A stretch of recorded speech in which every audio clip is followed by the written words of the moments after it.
Mga kapamilya, minsan, ang pinakamatinding tagumpay ay dumarating pagkatapos ng mga pinakamalalalim na dasal.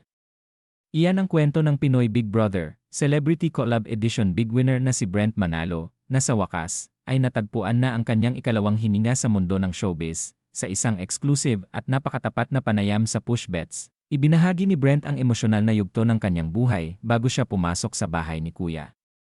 Sa totoo lang, ika nga niya, ang Yee na raw ang huling subok niya sa showbiz. If this doesn't work, baka hindi talaga ito para sa akin.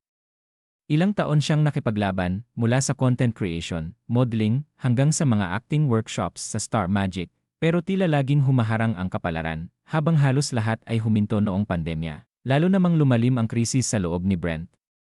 Umiiyak sa gabi, nagdarasal sa Diyos na sana bukas, paggising niya, mawala na ang pangarap niya.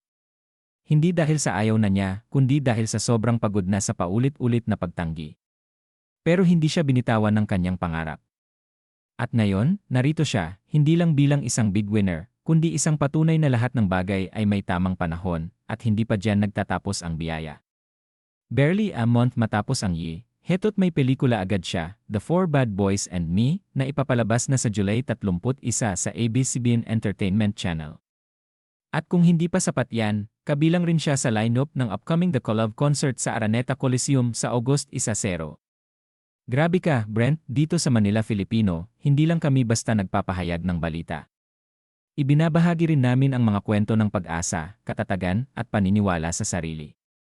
Tulad ni Brent, sana ay ma-inspire ka rin na huwag sumuko, lalo na kung ramdam mong may gusto ka talagang marating. Abangan pa ang kwento ng mga artista at idolo ng bayan, dito lang sa Manila, Filipino.